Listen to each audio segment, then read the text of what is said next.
നമസ്കാരം.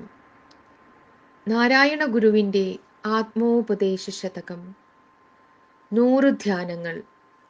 ധ്യാതാവ് ഗുരു നിത്യചൈതന്യയതി. ധ്യാനം 43. പ്രകൃതി പിടിച്ചു ചുഴറ്റിടും പ്രകാരം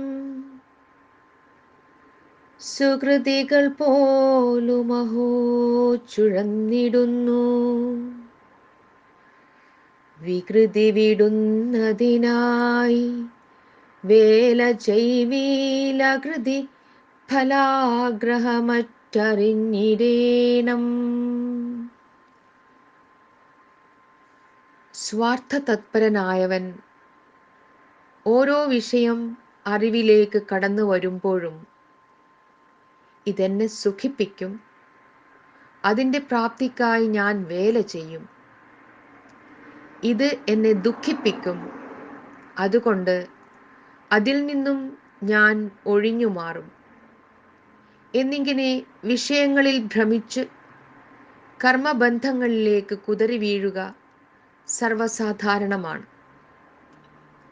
മനുഷ്യസ്നേഹികളായ ചില സുകൃതികൾ നന്മ ചെയ്യണം എന്നുള്ള ദൃഢവ്രതത്തിൽ കഴിയുന്നുണ്ടല്ലോ. അവരെങ്കിലും നല്ല വഴിക്ക് പോകുന്നുണ്ടോ? അവർ അന്യബുദ്ധി ഒഴിവാക്കി സമതയെ സ്വീകരിക്കുന്നവരാണ്.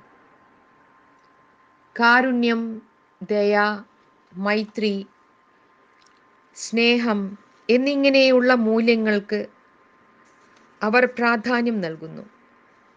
എന്നിട്ടും അവരിൽ പലരും പല കുരുക്കുകളിലും ചെന്നുപെട്ട് ചക്രശ്വാസം വലിക്കുന്നതായി കണ്ടുപോരുന്നു. പരോപകാരം ചെയ്യുന്നത് പുണ്യമാണെന്ന് എല്ലാവരും ഘോഷിക്കുന്നുണ്ട്. അതുകൊണ്ട് മറ്റുള്ളവരുടെ നന്മയെ ഓർത്ത് പല മഹത്തുക്കളും ഗംഭീരമായ പ്രസ്ഥാനങ്ങൾ ഉണ്ടാക്കി രാപകലില്ലാതെ കഷ്ടപ്പെടുന്നുണ്ട്. താമസിയാതെ അവർ സമൂഹ മനസ്സിലെ ഇരുട്ടിനെ നേരിടേണ്ടി വരുന്നു. ദുഃഖ നിവാരണത്തിനായി ശ്രമിക്കുന്നവരുടെ ചുറ്റും ദുഃഖം വന്ന് തളം കെട്ടി നിൽക്കുന്നു. ഏത് സമൂഹത്തിലും വിപരീത ബുദ്ധിയുള്ളവരും എല്ലാ നല്ല കാര്യങ്ങളെയും എതിർക്കുന്നവരും കാണും. അവരോട് പടപൊരുതുവാൻ പോയാൽ കാര്യങ്ങൾ അവതാളത്തിലാകും. വലിയ അധ്വാനം കൂടാതെ സഹായധനം കിട്ടാനിടയാകുമ്പോൾ അത് ചിലരുടെ ദുരയെ വർദ്ധിപ്പിക്കുന്നു.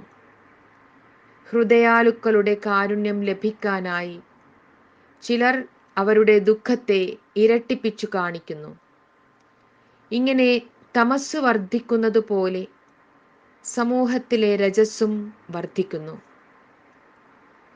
സമൂഹത്തിലെ രാജസ പ്രകൃതിക്കാർ അധികവും ലാഭോദ്ദേശ്യക്കാരും അവസര സേവകരുമാണ്. അവർ ഒരു സുകൃതിയുടെ ആരാധകരായി നടിച്ച് അടുത്തുകൂടി മറ്റുള്ളവർക്ക് സുകൃതിയിലുള്ള വിശ്വാസത്തെയും മതിപ്പിനെയും ചൂഷണം ചെയ്യാനുള്ള പല മാതൃകകളും ഉണ്ടാക്കിക്കൊടുക്കുന്നു.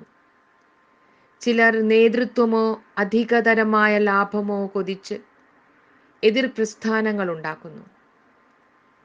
എത്ര പവിത്രമായ ജീവിതം നയിക്കുന്ന സാമൂഹ്യ പ്രവർത്തകന്റെയും മുഖത്ത് ചളിവാരിയെറിയുവാൻ മടിക്കാത്ത കുറെ അസൂയാലുക്കൾ എപ്പോഴും ഉണ്ടായിരിക്കും. തമസ്സും രജസ്സും മാത്രമല്ല സുകൃതിക്ക് എതിരായി ഗൂഢശക്തികളെ അണിനിരത്തുന്നത്. ഒരിക്കൽ തുടങ്ങിവെച്ച പ്രസ്ഥാനം പിന്നെ എത്ര തന്നെ ദുഷ്കരമായി തീർന്നാലും അത് തുടർന്നു കൊണ്ടു തന്നെ പോകുവാൻ സാത്വികമായ ആശയങ്ങളും ആദർശങ്ങളും അയാളെ നിർബന്ധിക്കും. അവസാനം പരാജയബോധം വരുമ്പോൾ ഇനിയൊന്നും ചെയ്യേണ്ട എന്ന് കരുതിയാൽ അകൃതി എന്ന ദോഷം വന്നു ഭവിക്കും. ഇങ്ങനെ പ്രകൃതിയുടെ വികൃതിക്ക് അവസാനമില്ല. ഇതിനൊരു ഉപശാന്തി ഗുരു ഉപദേശിക്കുന്നു. കർമ്മത്തെയല്ല മുൻപിൽ നിർത്തേണ്ടത്, അറിവിനെയാണ്. സമഷ്ടിയുടെ സാർവത്രികതയെ ഉൾക്കൊള്ളുന്ന അറിവ് പൂർണ്ണമാണ്. പൂർണ്ണപ്രജ്ഞന്റെ അറിവ് ബുദ്ധിയിൽ മാത്രം ഇരുന്ന് വിളങ്ങുകയല്ല ചെയ്യുന്നത്. അത് അവന്റെ ചിന്തയെയും വികാരങ്ങളെയും വാക്കിനെയും പ്രവൃത്തിയെയും ആ അറിവിൻ്റെ സൗമ്യതയും സൗകുമാര്യവും സത്യസന്ധതയും ഉള്ളതാക്കി തീർക്കുന്നു.